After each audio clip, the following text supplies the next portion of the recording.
अस्सलाम वालेकुम। अदालत ने इमरान खान के वारंट गिरफ्तारी वापस लेने से इनकार कर दिया और इमरान खान को पेशी का हुक्म दिया है। और दोनों अदालतें, लाहौर से हाई कोर्ट और इस्लामाबाद में सेशन कोर्ट से जजेस के अल्फाज अगर सुने तो वो आपको कहेंगे कि पूरी कौम को आपने किस तरफ लगाया हुआ है।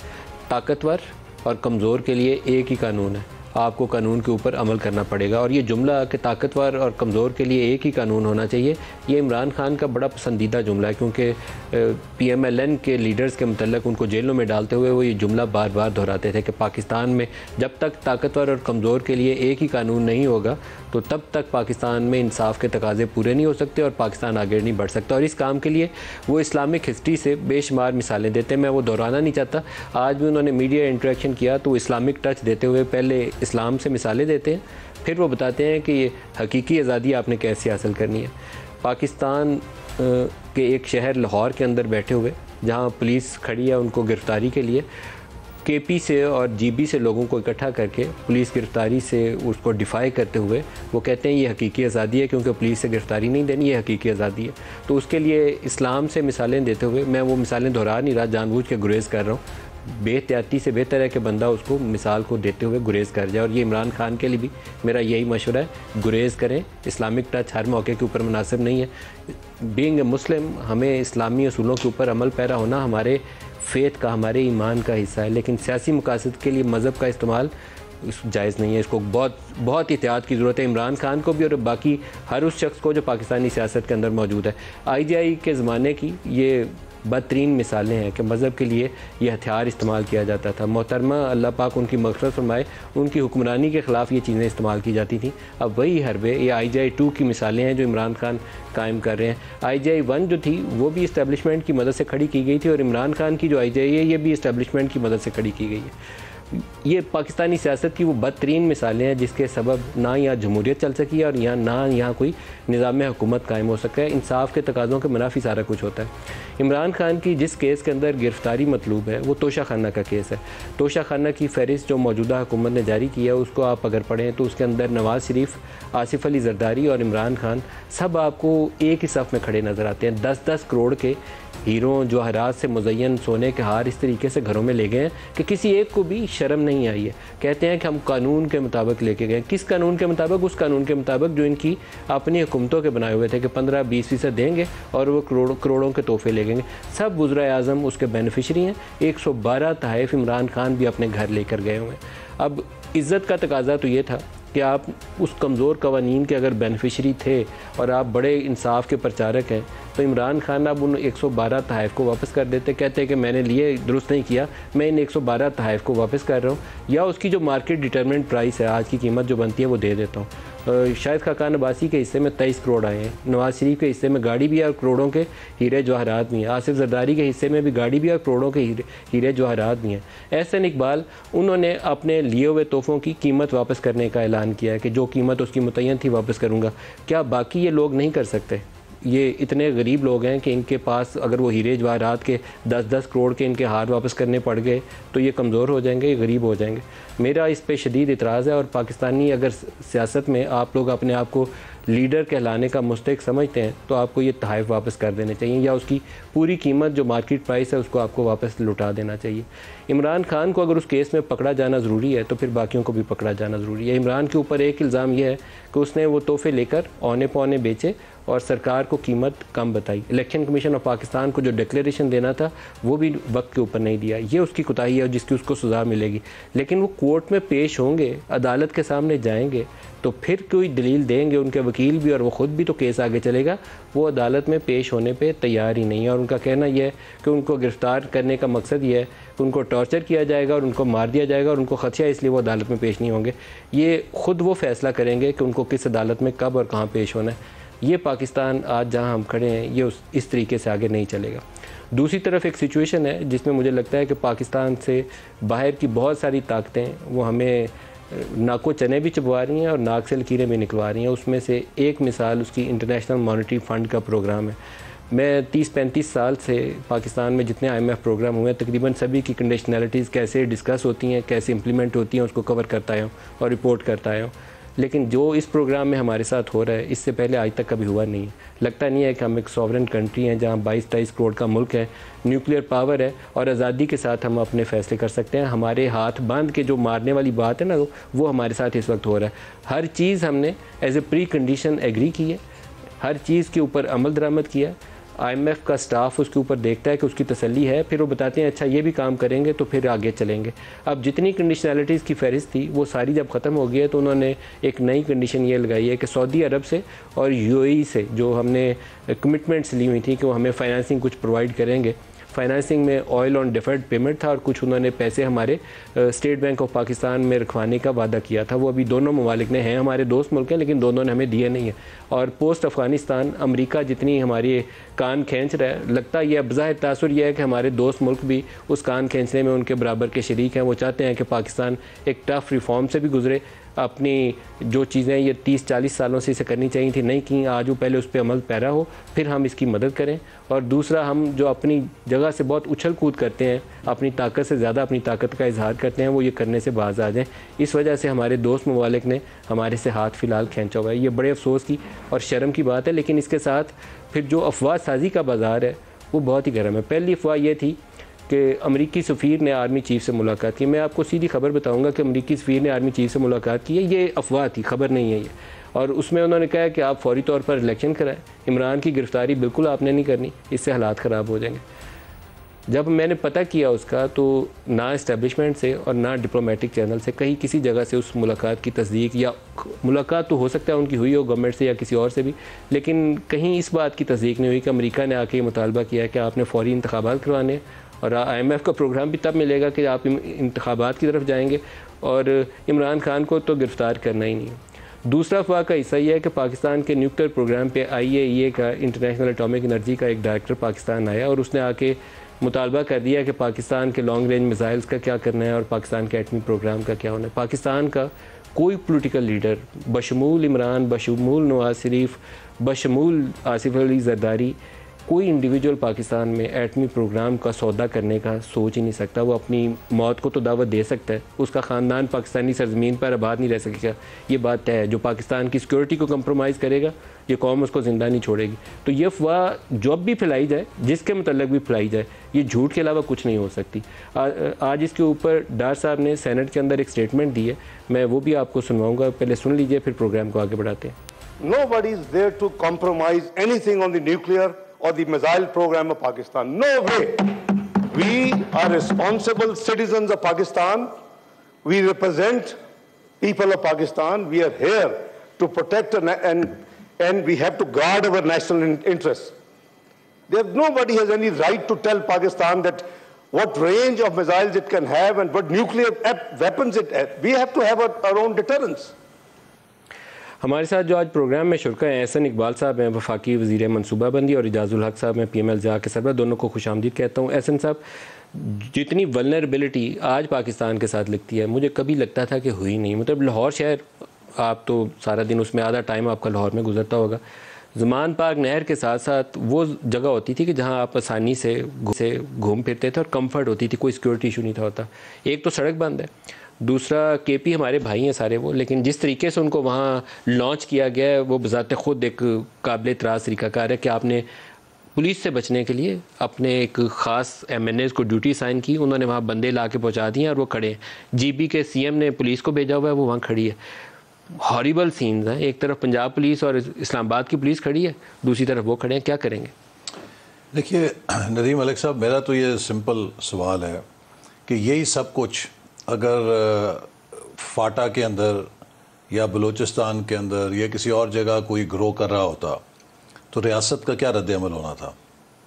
यही वो चीज़ें हैं कि जिनसे रियासत के अंदर महरूमी का एहसास पैदा होता है कि अगर कोई शख्स लाहौर के अंदर खड़ा होके ये हरकत कर रहा है और वो काबिल माफ़ी है और उसको पाकिस्तान की अदालतें भी प्रोटेक्ट कर रही हों और वो इंतज़ामिया को रोक रही हों कि आपने उनको जाके गिरफ़्तार नहीं करना, और जो लाकानूनियत वो फैला रहे हैं उनको फैलाने की इजाज़त दें, पेट्रोल बम अगर वो फेंक रहे हैं उनको पुलिस के ऊपर पेट्रोल पम्प फेंकने की इजाज़त है, तो इसके बाद तो फिर रियासत की रेट वाला तो सफ़ा फट जाता है ना, कि आप सेटल्ड एरिया के अंदर भी वही चीज़ बना रहे हैं जो किसी ज़माने में हम सुना करते थे कि जी इलाका गैर होता है जहाँ पे कानून ही नहीं चलता पाकिस्तान का। तो आज तो पाकिस्तान का जो मोस्ट सेटल्ड एरिया लाहौर, उसके अंदर आपने एक जीती जागती मिसाल बना दी है कि निहत्ती पुलिस जब जा रही है तो उसको आप आगे से अटैक कर सकते हैं, उसको आप पत्थर मार सकते हैं, उसको आप पेट्रोल बमों से निशाना बना सकते हैं। और एक शख्स है जो ये कहता है कि मैं कानून से बड़ा हूँ, मुझे कोई अदालत नहीं बुला सकती। मैं सिर्फ आपसे 1 मिनट लेके ये कहूँगा, पाकिस्तान की तारीख में वो कौन सा सियासतदान है कि जिसने पाकिस्तान की अदालतों का सामना नहीं किया? वो कौन सा सियासतदान है कि जिसने इंक्वायरीज़ का सामना नहीं किया? लेकिन मुझे नहीं याद कि कभी किसी सियासतदान ने इस तरह डिफाइंस की है, इस तरह रूल ऑफ लॉ का मजाक उड़ाया है कि वो जजों को भी गालियां दे, वो जजों को धमकियां दे, वो अदालतों को कहे कि मैं पेश नहीं होता, और उसके बाद आप उससे कुछ कह भी नहीं सकते। ये तो एक हम पाकिस्तान का मजाक बना रहे हैं। आज उन्होंने उसी कंटेनर वाले स्टाइल में आईजी पंजाब को भी कहा, ये आईजी बड़ा ही बेशर्म है। वो उनका, मुझे लगता है उनका तरीका है गुफ्तगू यही बन गया। मुझे अफसोस है वैसे किसी लीडर का अंदाजा गुफ्तगू ये नहीं होना चाहिए। ना कोई ऑपोजिशन का बंदा महफूज है, उनकी जो ऑपोजिशन है, ना कोई सरकारी अफसर महफूज है, ना जज महफूज हैं, ना फौज के लोग महफूज हैं। एक बड़ी सिस्टमैटिक, मुझे जो बड़ा खौफ आता है, इमरान खान साहब पाकिस्तान के अंदर एक बड़े ऑर्डरली तरीके के साथ कॉन्फ्लिक्ट को इस दर्जे पे लेकर जा रहे हैं कि जहाँ पर खुदा ना खास्ता हमारी सोसाइटी इंटरनली इम्प्लोड कर सकती है। I think this man has to be stopped. Sir हम उसके धारने के ऊपर पहुंच चुके हैं जी। अभी आपको खदशा जो है ना, हम उसके धारने के ऊपर पहुंच चुके हैं। बिल्कुल, हम तो एक बिल्कुल बारीक से उसमें खड़े हैं, और यहाँ पे अगर हमने ये सफ़र ना रोका तो पाकिस्तान में खुदा ना खास्ता वो एनार्की होगी। देखिए अमेरिका के अंदर चंद हमारे डॉक्टर्स हैं, वो इस वक्त पीटीआई के जाले बन के ख़त लिख रहे हैं। वो जहाँ पर रहते हैं ना अमेरिका में, वहाँ पे वो ट्रंप के मुखालिफ हैं कि अगर ट्रंप के पैरोकार कांग्रेस के ऊपर चढ़ाई करते हैं तो वो उसके ख़िलाफ़ हैं, और वो कहते हैं उसकी सरजनिश होनी चाहिए। पाकिस्तान में वो एक मिनी ट्रंप को सपोर्ट करते हैं। नहीं सर, लेकिन आप ये देखिए, आप जो इस वक्त हमारी सिचुएशन है बड़ी वल्नरेबल है। ज़ल्मे खलीलजाद ने जो कुछ ट्वीट्स की, वो अभी अमेरिकी इंतजामिया का हिस्सा नहीं है, लेकिन CIA लिंक्ड एक उनके सफारतकार हैं, और जो कुछ वो कह रहे हैं, वो क्या कह रहे हैं, वो हमारी डिवीजन्स में, मजीद डिवीजन में इजाफा करने का सबब बन रहे हैं। तो वी नीड टू अंडरस्टैंड कि हम क्या, कहाँ जा रहे हैं और क्या हो सकता है हमारे साथ। देखिए इस वक्त पाकिस्तान को कभी तारीख में इतनी स्टेबिलिटी की, यूनिटी की ज़रूरत नहीं थी। जो इकनॉमिक वल्नरेबिलिटी, ये खान साहब जो भी दावे करें, मैं आपको बताता हूँ कि 2018 में मैंने जब ये वजारत छोड़ी प्लानिंग एंड डेवलपमेंट, तो पाकिस्तान का 1000 अरब का डेवलपमेंट बजट था। 4 साल बाद जब मैं आया तो 550 अरब डेवलपमेंट बजट था। अभी आपने अगर तरक्की की है तो उसमें तो 2-3 गुना इजाफा होना चाहिए था। अब हम 5.5 भी नहीं कर सकेंगे, आपको पता है, वो नहीं स्पेंड कर सकते। अच्छा, दूसरी बात यह है, पाकिस्तान की तारीख में पहली दफ़ा 1 अप्रैल को हमारी हुकूमत आने से 10 दिन पहले वजारत ख़जाना ने ऐलान कर दिया कि हम आखिरी क्वार्टर की ज़ीरो रिलीज़ करेंगे, हमारे पास पैसे नहीं देने के लिए। ये तब भी नहीं हुआ था जब हम पर एटमी धमाके के नतीजे में पाबंदियां लगी थी। हमने सारा साल PSDP चलाया था, डेवलपमेंट बजट। तो उस मुकाम पे आप खड़े हैं कि जहाँ पर आपकी इकनॉमिक वल्नरेबिलिटी इंतहा की है, उसके साथ आप पॉलिटिकल मुसलसल इंस्टेबिलिटी पैदा करी जा रहे हैं, सोशल पोलराइजेशन पैदा कर रहे हैं। ये तो लगता है कि किसी एक ग्रैंड स्कीम का, मैं ये नहीं कहता कि इमरान खान साहब दानिस्ता उसका हिस्सा है, लेकिन अनविटिंगली ये किसी एक ग्रैंड डिज़ाइन का बने हुए हैं आलाकार, या कल पुर्जा के जो पाकिस्तान को इंटरनली खोखला करने का काम आगे बढ़ा रहा है। सर कोई पाकिस्तानी लीडर गैर मुल्की एजेंट नहीं है, मैं नहीं कहूँगा, लेकिन इस वक्त जो इजाज़ साहब आपकी तरफ आऊँगा, जो ग्लोबल आप पॉलिटिक्स देखें ना, तो ग्लोबल पॉलिटिक्स को देखते हुए मुझे लगता है कि हमारा ये जो इंतशार है ना, दाखिली इंतशार है, ये बहुत सारी ताकतों को सूट करेगा। आपके इंडिया को इससे ज़्यादा बेहतर सिचुएशन क्या मिलेगी कि हम दाखिली तौर पर एक दूसरे से बरसरे पेकार हों। किसी और जंग की तो ज़रूरत ही नहीं, हम एक दूसरे को काटने के लिए, खाने के लिए दौड़े चले आ रहे हैं। और जो डिवीजन इस वक्त यूक्रेन के ऊपर थी, उसके ऊपर भी, अफ़गानिस्तान से अमेरिका को आपने जैसे भेजा था, उसके ऊपर भी बेस्ट सिचुएशन है। जितना कुछ हमारे साथ अंदर से हो रहा है, बाहर से किसी को कुछ करने की ज़रूरत नहीं है। बिस्मिल्लाहिर्रहमानिर्रहीम। बिल्कुल इसमें कोई शक नहीं है नदीम साहब, मैं आपसे एग्री करता हूँ कि इस वक्त जिस तरह से तफरीक डाली जा रही है, 5th जनरेशन वॉरफेयर कह लें इसको, कि अवाम के और अदारों के दरमियान जो एक खला पैदा हो गया है, जो कि एतमाद उठ गया है, जो हमारे इकोनॉमिक कंडीशन, आपने खुद ही कह दिया कि IMF जो है जिस किस्म की वो डिमांड्स लेकर आ रहे हैं, और वज़ीर आज़म ने भी ये बात की कि भाई हमारे नाक से वो लकीरें निकलवा रहे हैं। तो क्या इसका हल इसमें है कि हम आपस में गुत्थम गुत्था हो जाएं, दस्त बदस्ता हो जाएं और ऐसे विजुअल्स, ऐसी ऑप्टिक्स दुनिया को दें कि जिससे मुझे तकरीबन कोई 10 से 12 फॉरेन कॉरेस्पॉन्डेंट्स के जो जानने वाले थे उनके फ़ोन आए हैं। कोई ये नहीं कह रहा कि गलती कौन कर रहा है, वो कह रहे हैं कर क्या रहे हैं आप लोग। मतलब ये हमने कभी ऐसे विजुअल्स देखे नहीं कि एक जो भी था उनको देने के लिए गए थे, क्या इस तरीके से कोई समन दिए जाते हैं आज तक? और अरेस्ट किस लिए करना था? जब ये कहा कि भाई 18 तारीख को मैं पेश हो जाऊंगा, तो 18 तारीख को पेश हो जाएगा। तो अगर नहीं होता पेश, तो मुझे बहुत ही अफसोस है पुलिस के उस रवैये के ऊपर। ये जाकर वारंट गिरफ्तारी देकर आ सकते थे, और इमरान अगर वो वारंट ना लेता, कन्फ्रंट करता, वो तो कार्य सरकार में मुदाखलत की भी शिकायत हो सकती थी। ना पेश होते तो उनको प्रोक्लेम्ड ऑफेंडर भी डिक्लेयर किया जा सकता था। मैं यहाँ तक मुतफिक हूँ। लेकिन जब नवाज शरीफ की गिरफ्तारी हुई थी, अगली बात, ये भी पोलिटिकल केस है, वो भी पोलिटिकल केस है, तो क्या उस वक्त किसी फौज को उन्होंने दरवाजे के ऊपर खड़ा किया था कि पुलिस वाला आए तो उसको गोली मार देना? या आसिफ अली जरदारी ने बुला लिए थे कि रेंजर्स को आओ के गोली मार देना अगर इमरान खान के बंदे मुझे पकड़ने हैं? ये हम कुछ ऐसी मिसालें कायम कर रहे हैं, हमें सोचना भी पड़ेगा कि हम किस तरफ पाकिस्तान को ले जा रहे हैं। बिल्कुल बिल्कुल, मैं आपसे एग्री कर रहा हूँ। देखें, समन आते हैं ना, जब मुझे भी समन आया अभी रिसेंटली, 1-2 समन मुझे मिले। मुझे तो उन्होंने नहीं ढूंढा कि एजाजुल हक कहाँ है, मेरे गेट पे देकर चले गए हैं, और रिसीव जिसने किया उसके सिग्नेचर्स उनके पास थे। मैं जब घर पहुंचा उसने मुझे पकड़ाया कि भाई ये समन है, फलानी तारीख को केस लगा हुआ है, आपने अदालत में पहुंचना है। ये कौन सी इतनी कोई रॉकेट साइंस है जिसको लेकर आप पूरी हज़ारों की तादाद में पुलिस को लेकर जा रहे हैं, और इतनी आंसू गैस की शेलिंग? लेकिन जो इमरान ने बंदे इकट्ठे किए वो तरीका का दुरुस्त है? जो इमरान ने बंदे इकट्ठे किए, लोग खुद जा रहे हैं। देखें सर, जो बंदे केपी से मूव करके लाए गए वो बंदे खुद से आ गए सारे। सर जाने दे सर, हम यही कवर करते हैं, रिपोर्ट करते हैं सारा दिन। पहुंचे जल्दी पहुंचे। देखें यहीं पे जो है ना, वो बात हम आपस में बैठकर नहीं कर सकते, ना ही हम इस मसले का कोई हल निकाल सकते हैं। हमने एक दूसरे को बस नीचा दिखाना है, चाहे जिस तरह भी दिखा दें नीचे। तो सर हम हरकतें सही नहीं कर रहे जा सकते, मैं कोई लगी लिपटी यहाँ नहीं रखूंगा। आज अभी आमिर मीर ने लाहौर में प्रेस कॉन्फ्रेंस के अंदर, वो एक बुजुर्ग हैं, वो भले आदमी होंगे, मैं उनको कुछ नहीं कहता, आमिर मीर ने जो इस वक्त सिटिंग पंजाब का वजीर है, उसने इल्ज़ाम लगाया है कि ये तहरीक नफाज शरीत मोहम्मदी के साथ है।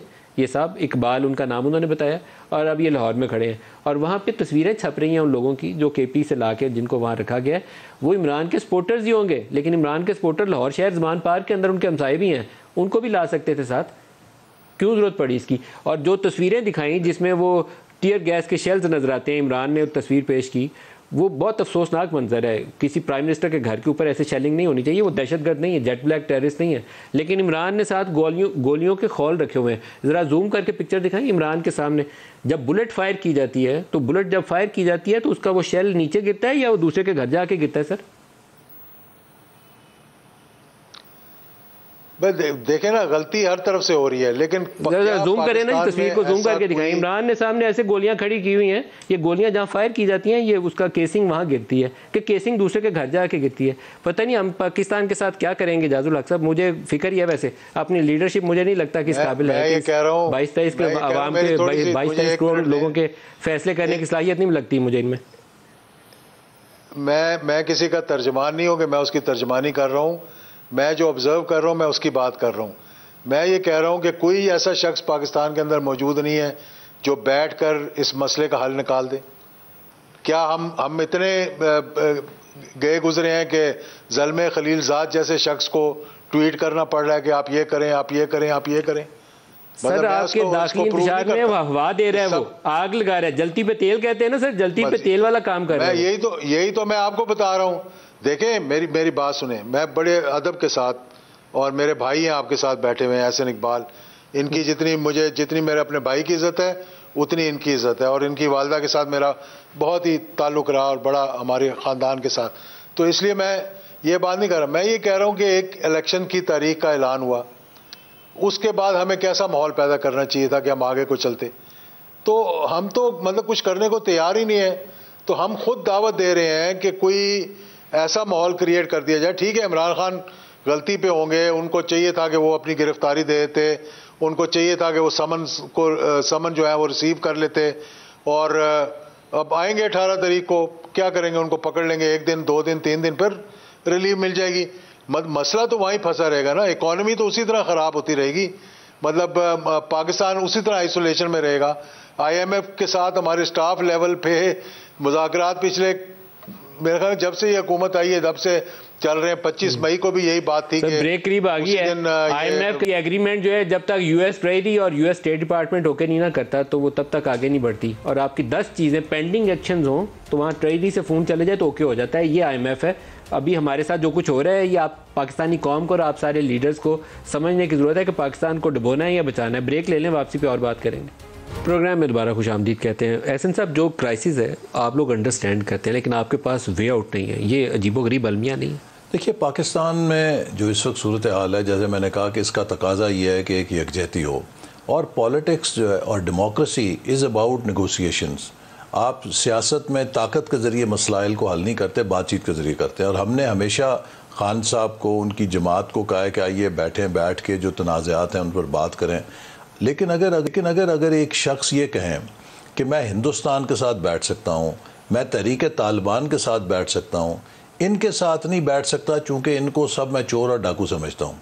आज उन्होंने ट्वीट किया है, उन्होंने कहा मैं सबके साथ बैठ सकता हूँ, तो मैं आपको तजवीज़ दूंगा कि आप उनको बुलाइए। नहीं, मैं उन्हें आपके प्रोग्राम के ज़रिए कहता हूँ, देखिए ये काम छोड़ें, अपने आप को कानून के हवाले। देखिए, हम सब ने, नवाज शरीफ साहब जो हैं उनकी अहलिया बिस्तर मर्ग पे थी, she was dying of cancer.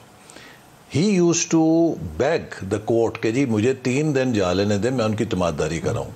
नहीं जी, आपने डेली हाजिरी देनी है तसाब अदालत में, डेली कुछ 200 पेशियाँ मुस्तकिल, and she was dying day by day, तकरीबन वो नीम बेहोशी में चली गई।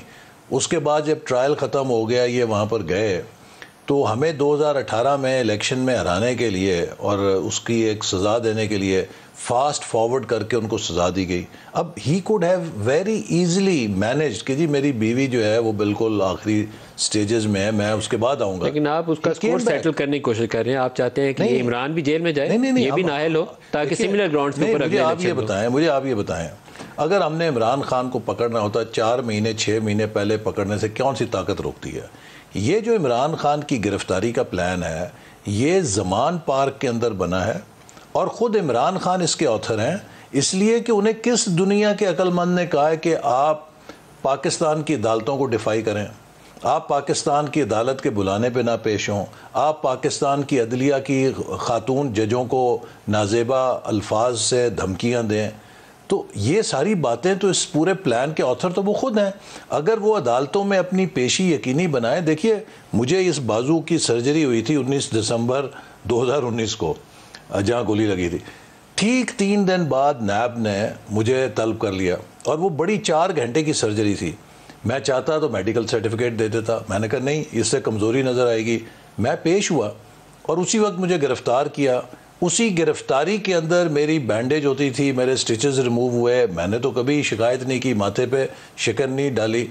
इसी तरह हमारे तमाम दीगर लीडर्स ने, जिसको लड़ाई इस वक्त ये नहीं है कि इमरान को गिरफ्तार करना है नहीं करना है, लड़ाई तो ये होनी चाहिए कि हमने पाकिस्तान को मुश्किल से कैसे निकालना है। जी, असल बात तो ये। और देखिए, मैं फिर आपको बताऊं कि पाकिस्तान को, मैं दोबारा दोहराऊंगा, जितनी यूनिटी की आज ज़रूरत है तारीख में कभी नहीं थी। 98 के न्यूक्लियर टेस्ट को लोग, इजाजुल हक साहब आपसे पूछता हूँ, उसको याद करते हैं कि उसके बाद हम बड़ी मुश्किल में थे। आज उससे ज़्यादा मुश्किल है। आपको शायद एहसास नहीं होगा कि हमारी जितनी फाइनेंसिंग रिक्वायरमेंट आज हैं, पाकिस्तान की हिस्ट्री में इतनी ज़्यादा रिक्वायरमेंट कभी नहीं थी, और देने वाला कोई नहीं है। उस वक्त देने के लिए हमें सऊदीज़ तैयार खड़े थे, उन्होंने पैसा दे दिया था, तेल भी दे दिया उधार कीमत पे, बाद में ग्रांट बना दी। आज वो भी नहीं साथ खड़े क्योंकि अभी वाशिंगटन राज़ी नहीं हुआ। जब तक वो राज़ी नहीं होगा तब तक कुछ नहीं मिलेगा। बिल्कुल सही बात है। देखिए ना, मैं तो ये कह रहा हूँ कि इतने सीरियस क्राइसिस जो है वो आज तक नहीं आए। इसीलिए इसहाक डार साहब ने एक बिजनेस कम्युनिटी को मिले, उसके बाद चीफ ऑफ आर्मी स्टाफ के साथ उनकी मीटिंग करवाई, कॉन्फिडेंस बिल्डिंग मेजर्स लिए गए, और इसी तरीके से मेरा ख्याल है कि सियासी माहौल को भी ठीक करने की ज़रूरत है। मैं वो बात नहीं कर रहा, मैं ये कह रहा हूँ कि एहसन इकबाल साहब यहाँ बैठे हुए हैं, जो डी नोटिफाई हुए हैं MNAs, उनको क्यों नहीं असेंबली में जाने देते? उनको बिठाएं वहाँ पर, बैठ कर आप मामला तय करें। देखें, अगर अपनी आप फ्रेंडली ऑपोजिशन को वहाँ रख कर और आप समझते हैं कि 2-4 ओहदों पे मैनिपुलेट कर लेंगे, तो उससे पाकिस्तान का तो कोई फ़ायदा नहीं होगा। उनको सबसे पहला जो हल मैं देख रहा हूँ, मैं बार बार ये बात कह चुका हूँ कि इनको सबको असेंबली के अंदर जाने दें, क्योंकि वो जाना चाह रहे हैं असेंबली के अंदर। पेशावर हाई कोर्ट ने भी सारे ज़िमनी इलेक्शन जो होने थे उनकी सीटों पे वो सारे कैंसिल हो चुके हैं। उनको वहाँ पर बिठाएं, वहाँ पर बैठकर जो भी आउटस्टैंडिंग इश्यूज़ हैं वो डिस्कस करें। और एक सबसे आसान काम जो है वो ये है कि एक इलेक्शन की डेट दे दें। देखें, एहसन इकबाल साहब मतलब स्ट्रीट पॉलिटिक्स कह लें या पोल्स की पॉलिटिक्स करते हैं। जब पोल्स की पॉलिटिक्स आप करते हैं तो आप कैसे ये अफोर्ड कर सकते हैं कि आप पहले सूबाई असेंबली के इलेक्शंस करवा दें और उसके बाद 4 महीने के बाद कौमी असेंबली के कराएं?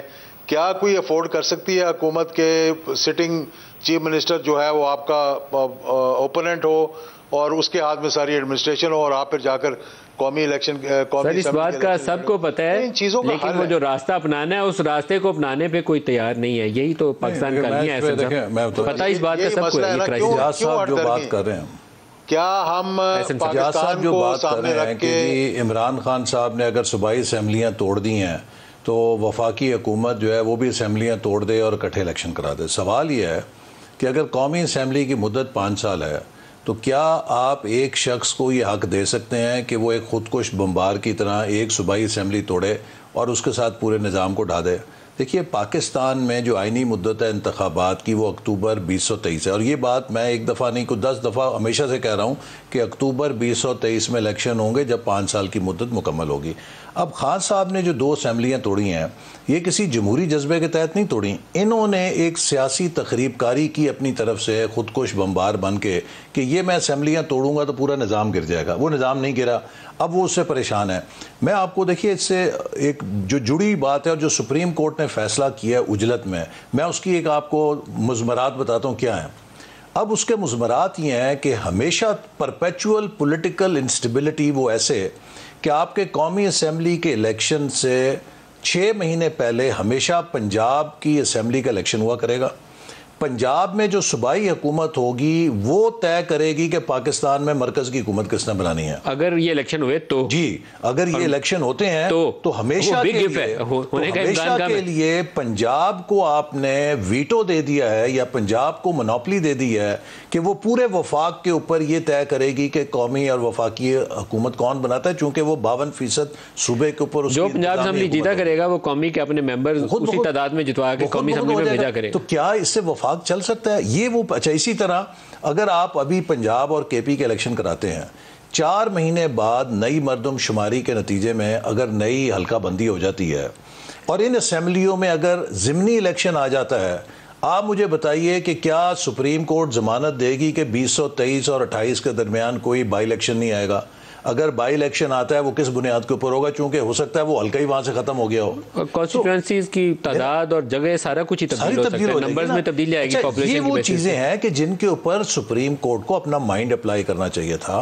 और मुझे बड़े दुख के साथ कहना पड़ता है कि इतने संगीन और हसास मसले को जिस अंदाज में निपटाया गया, नहीं जी बस आप करें, हमने फलां तारीख तक फैसला करना है, ये पाकिस्तान के वहाँ 90 रोज लिखे हुए हैं, उनका फैसला गैर आईनी नहीं था, लेकिन वो बाकी इश्यूज को उन्हें कंसिडरेशन में लाना चाहिए जी। उसके रास्ते में उनको देख के कोई उसका हल तलाश करते, उन्होंने एक बिल्कुल आंखें बंद करके दोबारा सुप्रीम कोर्ट जाएगा ये केस वेरी सून, ये क्योंकि इलेक्शन कमीशन के सामने सबने हथियार खड़े कर आईनी मसाइल है। इजाजुल हक साहब, एक जो ग्रेट डायलॉग है ना, ग्रेट डायलॉग की जरूरत है जिसमें आपकी इस्टेब्लिशमेंट 75 सालों से वो पॉलिटिक्स में बना भी रही है और बिगाड़ भी रही है। माजरत के साथ उनका ये रोल नहीं था, लेकिन अभी उन्हें वे आउट के लिए भी अपना रोल अदा करना पड़ेगा, जैसे APS के बाद उन्होंने रोल अदा किया था। बिठाना पड़ेगा आपको जुडिशरी को और पॉलिटिशियंस को, जो मेन स्ट्रीम लीडर्स हैं बड़ी पार्टीज़ के, एक मेज़ के ऊपर, ताकि वो तस्फिया करें और हल निकालें और उसी पार्लियामान से उसके ऊपर स्टैंप ऑफ अप्रूवल लगे। इसके अलावा कोई हल नहीं है। आप सड़कों के ऊपर अगर चाहते हैं बंदूकें लेकर एक दूसरे से लड़ लेंगे तो फिर हम मार तो लेंगे एक दूसरे को, हल नहीं निकलेगा। आप बिल्कुल, आपकी बात से मैं एग्री करता हूं। देखें, मैं ये नहीं कह रहा कि आप कौमी असम्बली को तोड़ दें और मामलात कर लें। मैं ये कह रहा हूँ कि जो लोग डिनोटिफाई हो गए उनको असम्बली के अंदर बुलाएं, वहाँ बैठ के मुज़ाकरात करें, वहाँ बैठकर आउटस्टैंडिंग इश्यूज़ को रिजॉल्व करें और फिर एक डेट, चाहे वो वही डेट हो जिस पे आप कह रहे हैं कि इलेक्शन होने चाहिए, हो सकता है कि एग्रीमेंट हो जाए अंदर। जब कौमी असम्बली के अंदर वो जाएंगे, जब बैठकर आउटस्टैंडिंग इश्यूज़ को, EVMs के हैं, ओवरसीज पाकिस्तानीज के वोट के हैं, भाई आप डिस्कस करें। हो सकता है आप उस पर एग्री करें, हो सकता है आप एग्री ना करें, पर ये मैं नहीं कह रहा बिठाएगा कौन सर? ये ऑटोमेटिक तो नहीं होगा ना, ये तो तजवीज़ होगी, लेकिन ये इनको बिठाएगा कौन, इकट्ठा कौन करेगा? उनको इन्वाइट तो करें, उनको आने तो दें, उनको तो जाने नहीं दे रहे असम्बली के अंदर। क्यों नहीं जाने दे रहे असम्बली के अंदर जब वो सर ये फैसला ये नहीं कर सकेंगे, मैं आपको बता रहा हूँ। ये इस मामले में बोझ उठाना पड़ेगा एस्टेब्लिशमेंट को। वो इमरान को इनके साथ बिठाएगी, साथ इनको बिठाएगी, एक बंदा गारंटी देगा, फिर ये काम आगे चलेगा, वैसे नहीं आगे चलेगा। ये बात से मैं आपकी एग्री करता हूँ। ये मैं मुतअद्दिद मरतबा कह चुका हूँ कि जब बिजनेसमैनों को बिठा सकते हैं कॉन्फिडेंस बिल्डिंग मेजर्स के लिए, उनसे बातचीत कर सकते हैं, उन्हें बता सकते हैं कि जून से पहले IMF का जो है वो मामला तय नहीं होगा, तो इसका मतलब आपसे लेके जून तक तो इलेक्शंस की बात कोई नहीं ना कर रहा। तो फिर क्यों नहीं हम सच बोलते और उसी तरह से एक कॉन्फिडेंस बिल्डिंग के लिए सबको इकट्ठा बिठा दें। और इसमें जो पुराने ब्रेक ले लें पॉलिटिशियंस, ब्रेक करीब आ गया, ब्रेक से वापसी पे एहसन साहब से जवाब लेते हैं। हमारे साथ रहिए। प्रोग्राम में दोबारा खुश आमदीद कहते हैं। एहसन इकबाल साहब और इजाज़ साहब हमारे साथ हैं। एहसन साहब, अब कोई रास्ता बताइए, रास्ता क्या होगा? ऐसे ही चलेगा, खलफशार ही आगे बढ़ेगा? मैं आपको फिर बताऊँ, जिस तरह बात हो रही थी ना, इजाज़ साहब भी इम्प्लाई कर रहे थे कि जी फ़ौज बुलाए, इस्टेब्लिशमेंट बुलाए। एक तरफ हम ये कहते हैं कि फ़ौज और इस्टेब्लिशमेंट को सियासत से अलग रहना चाहिए, दूसरी तरफ हम उन्हें कहते हैं कि आप मुदाखलत करें। बुनियादी क्राइसिस जो है वो ये है कि हमें एक दूसरे को एक्सेप्ट करना पड़ेगा। देखिए, हम एक्सेप्ट करते हैं PTI, इमरान खान पाकिस्तान की साबिक वज़ीर आज़म है, वो एक सियासी जमात हैं, हम उनका रोल, हम उनकी हैसियत को एक्सेप्ट करते हैं, उन्हें हमारे रोल और हमारी हैसियत को एक्सेप्ट करना पड़ेगा। आप अगर पॉलिटिक्स को ब्लैक और वाइट में कास्ट करेंगे कि मैं हूँ हक और सच, मेरे अलावा सारा काफिर है, कुफर है, बातिल है, जिहाद है, इसके ख़िलाफ़ ये, मैं हूँ दयानत का मंबा, चाहे मैं सरकारी ख़जाने से तोहफे अंडर इनवॉइस करूँ, चाहे मैं बेचूँ, चाहे मैं जो मर्ज़ी करूँ, मैं हूँ हाजी, बाकी सारे हैं चोर और डाकू। देखिए, इस तरह जमहूरियत नहीं चल सकती। प्लूरलिज़म का मतलब ये है कि हमारे दरमियान पॉलिसी पे इख्तलाफ हो सकता है, हम मईशत कैसे ठीक करना चाहते हैं, हम सोशल रिफॉर्म्स क्या लाना चाहते हैं, इस पे हमारे अपने अपने प्रोग्राम हो सकते हैं, लेकिन हम एक दूसरे की पाकिस्तानियत और इंटेग्रिटी को चैलेंज नहीं कर सकते कि हम सब पाकिस्तानी हैं, we all mean well for the country. असल मसला ये है कि हमने तो ये सबक सीख लिया पीपल्स पार्टी और PMLN ने 90s में जो कुछ किया, चार्टर ऑफ डेमोक्रेसी किया, और हमने कहा कि हम एक लिजिटिमेट पॉलिटिकल फोर्सेस हैं, हमारे अंदर इख्तलाफात भी हो सकते हैं, हम कम्पीट भी कर सकते हैं, लेकिन हम वाइडर कॉज के लिए कोलैबोरेट भी करेंगे। अभी जिस पोलराइजेशन के लेवल पे आप चले गए हैं, आपका ख्याल है कि ऑटोमेटिक आप लोग एक दूसरे से मेज़ पे बैठ जाएंगे? नहीं बैठेंगे। नहीं, सवाल ये है कि देखिए, को ये रोल प्ले करना पड़ेगा कि आपको बिठाए। रोल तो हम खुद ही जब तक प्ले, देखिए, अगर आपके दिल की कदूरतें ख़त्म नहीं होंगी, अगर आप एक दूसरे को तस्लीम नहीं करेंगे, कोई अगर बिठाएगा तो लाहासिल होगा। सर, किसी को एग्जिस्टेंस के असूल के ऊपर आपको लाना पड़ेगा, ये रवैया दुरुस्त करना पड़ेगा उस फरीक को जो ये कहता है कि मैं किसी को एक्सेप्ट करने के लिए तैयार नहीं हूं। देखिए, हम सबको एक दूसरे को जब तक एक्सेप्ट करने के लिए हम तैयार नहीं होंगे, ये गाड़ी आगे नहीं बढ़ सकती। तो इसलिए देखिए, मैं आपको एक और मिसाल देता हूं। पाकिस्तान में शरीफ फैमिली और भुट्टो फैमिली का जितना शिकायत का अंबार है ना इस्टेब्लिशमेंट के साथ, इमरान खान का तो 200वां हिस्सा भी नहीं है उससे, ठीक है ना। पीपल्स पार्टी ने जो मार खाई इस्टेब्लिशमेंट के हाथों, नवाज शरीफ साहब ने जो मार खाई, जो हमारी पार्टी ने मुशर्रफ मार, हमने तो बहुत कुछ देखा, लेकिन कभी किसी ने रेड लाइन क्रॉस नहीं की कौमी इदारों के बारे में। जिस तरीके से अभी इमरान खान को तो हाथ ही नहीं लगा, एक दिन जेल नहीं गया, किसी ने इसके साथ कुछ सख्ती नहीं की। पूरी पाकिस्तान की फ़ौज के ख़िलाफ़ जिस तरह की मुनज़्ज़म कैंपेन PTI का सोशल मीडिया मुल्क के अंदर और मुल्क के बाहर चला रहा है, आपको दुश्मन की ज़रूरत नहीं है। इजाज़ुल हक साहब, तजवीज़ आप दें, क्या होना चाहिए फिर अरेंजमेंट जिसमें सियासतदान बैठ के पाकिस्तान के लिए? देखिए, मैंने एक तजवीज़ तो आपको दे दी थी कि इनको कौमी असम्बली में वापस बुलाएं। ये तजवीज़ तो मैंने दे दी, इस पर एहसन इकबाल साहब आने की कोशिश तक नहीं कर रहे, जुस्तजू नहीं कर रहे और एग्री नहीं कर रहे। तो जब वहाँ बैठ जाएंगे आपकी डायलॉग खुद ही शुरू हो जाएगा। मुझे पक्का यकीन है इस बात पे, मतलब हर जमात के अंदर ऐसे लोग हैं जो चाहते हैं कि माहौल बेहतर हो। और एक डेट इलेक्शन की दे दें, अक्टूबर से 1 महीना पहले दे दें यार, कौन सी क़यामत आ जाएगी मुल्क के अंदर। एक सिटिंग गवर्नमेंट के पास ये इख्तियार होता है कि they can call the elections before time.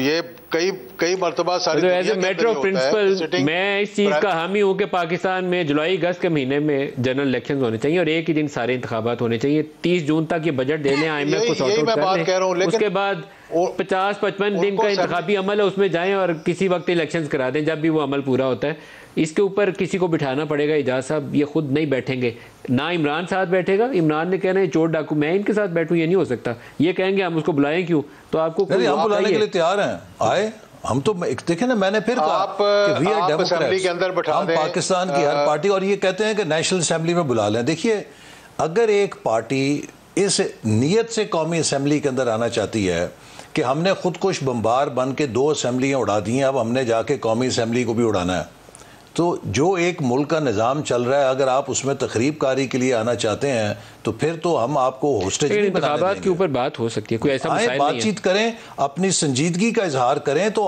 आपके साथ हर चीज़ पे हम बैठने ओपन माइंड से बैठे, ओपन माइंड से बैठेंगे। लेकिन अगर आपकी सोच ये है कि हमने आके निज़ाम को गिराना है, आपकी सोच ये है कि इट इज़ आइदर माई वे और हाईवे, या आप मेरी बात माने या फिर आपके साथ जंग है, ऐसे तो फिर देखिए। एहसन इकबाल साहब, इजाजुल हक साहब, आप दोनों का बहुत शुक्रिया। इजाज़त दीजिए, अल्लाह हाफिज़।